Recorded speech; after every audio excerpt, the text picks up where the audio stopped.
Hello, and welcome to the latest instalment of MFS's Conversations with Connor, where we break down the key property news stories and what they may mean for you. Before we dive into today's episode, I want to take a moment to share a quick disclaimer. MFS are a bridging loan and buy-to-let mortgage provider and are not financial advisors. The opinions and views expressed in this episode are personal to the host and guests and may not reflect the views of MFS. For more information on MFS, you can find us at www.mfsuk.com. Now, let's get started. I don't know about you, but I was sad to see August end. It was obviously our final chance to experience some real sun, but as I actually started preparing this month's update, it became clear that this summer's going out with a whimper. Typical stuff, typical Britain, love this weather. The news itself wasn't entirely typical though, and there's actually plenty to be cheery about as we enter the autumn months, in the property market at least. For a start, there's the base rate. I'm sure for many of you it felt like the fabled cut was never coming. It was always teased, always said we're nearly there, and it just never arrived. But finally, for the first time since 2020, if you can believe it, the Bank of England cut the rate to 5%. That might not be much, but God, it's a hell of a start.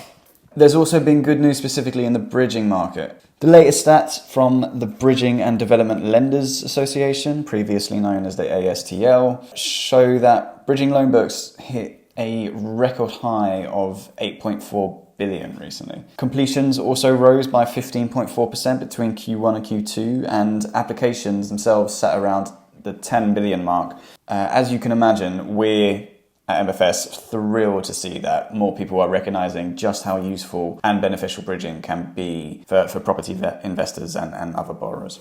And after all, there's so much that we can put all this funding towards. Stat-wise, August was a solid month. 27 Tech revealed that mortgage searches rose by 13.67% in July, just under 14%.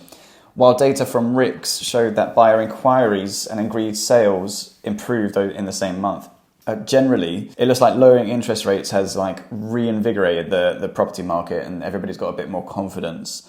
And that reinvigoration is coming from multiple angles as well. We're actually seeing a mortgage rate war from our biggest high street names. I won't name them, but I'm sure you can imagine. And we actually saw sub 4% rates sprout up mere days after the vote in early August, and that continued throughout the month. And surprisingly, a lot of the demand for all this came from first-time buyers. According to Bubble Finance Hub, the mortgage and insurance advisor, it recorded a noticeable uptick in inquiries following the vote, with many of those from eager brand new entrants. A more specific example came from TSB, who said it had seen a 29% rise in first-time buyers going to the bank to purchase their first home in the first half of 2024. And so a reminder on that, we're happy here at MFS to hear from first-time buyers, as well as those investors who actually may be targeting first-time buyers. There's also a lot of movement on the other end of that spectrum as well. This headline from The Telegraph caught my eye specifically. It said, "The Great British Downsize has finally begun," and specifically that's concerning our nation's retirees. The number of homes being sold by those over the age of 66 is up 13% on last year, according to 20CI. Turns out there's plenty of people out there who are looking to downsize to either cut their costs or move closer to families, but there is definitely a trend of that happening and that rising. There could be obviously plenty of opportunity here too. Just for another example, homeowners of 5-bedroom properties who own them outright could unlock almost 500 million by downsizing to a 3-bedroom property, according to research from Rightmove. And where are all these people looking? So apparently East Lindsey, Tendring and North Norfolk are offering decent combinations of high retiree populations as well as affordable properties, according to Regency Living. Whereas Barratt Homes found that Blackpool and Sunderland specifically topped the list as the most affordable hotspots for first-time buyers. Remember though, these are just observations of what we've seen in the press.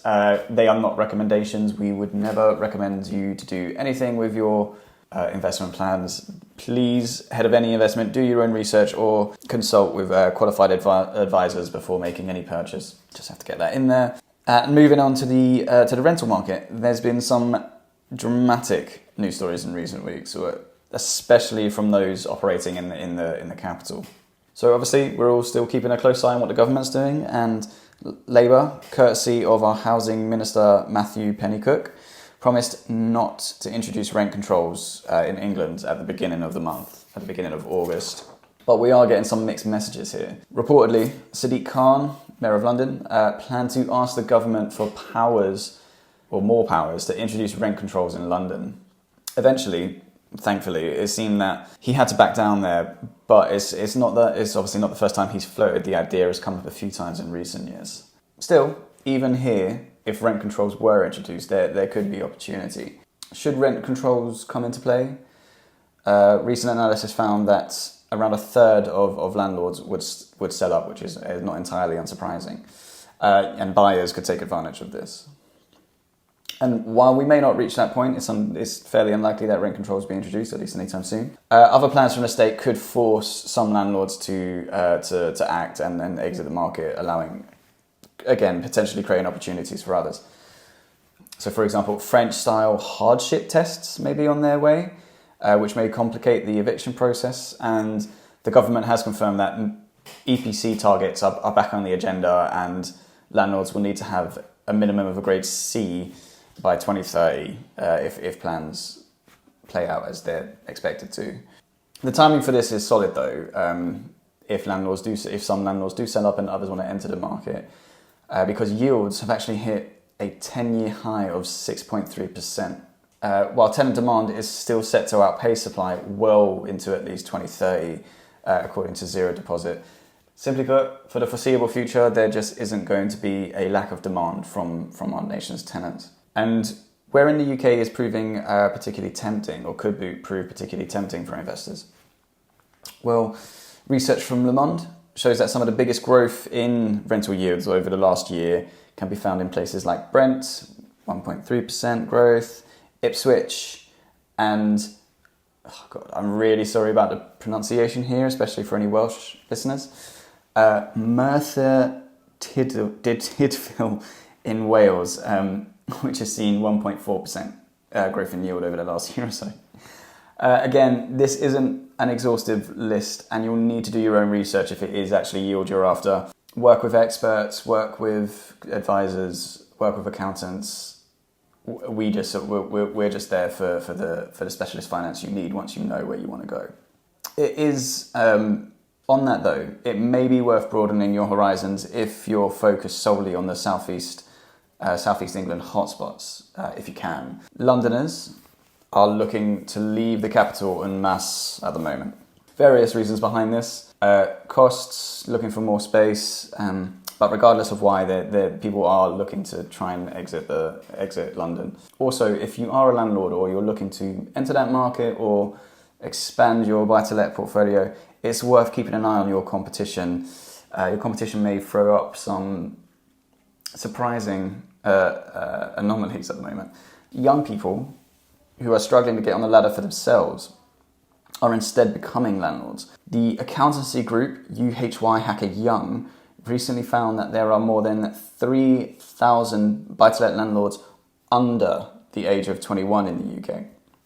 And collectively, they earned about 66 million in rental income in the 2022-23 year. That last point kind of blew my mind. I can't imagine anyone being a teenager and a landlord. It'd be great to get your thoughts on this. I'd love to know if you're intimidated by rival investors who were born in the early 2000s. And also, are you thinking that it may be worth targeting retirees as your next tenants as more of them look to downsize? As always, you're welcome to email your thoughts to us at marketing@mfsuk.com. Or if you have any questions on anything we're doing here at MFS, from our new British Fusion promotions to our event schedule, we're always happy to answer your questions. And obviously, I've covered what I think are particularly interesting news points from August, but there's plenty that I've had to leave out. So if there's anything you'd like to discuss, any questions on anything you've seen on the news, I'm happy to get back to you on that, and we're happy to shed some light. So that's it for this month. I hope you enjoy September's cooler days. I'm sorry that they've arrived. But I will see you in a few weeks. Thank you. If you enjoyed this episode, don't forget to subscribe, like, and share. You can access our previous episodes in all the usual places, as well as on our website at www.mfsuk.com/podcast. See you next time.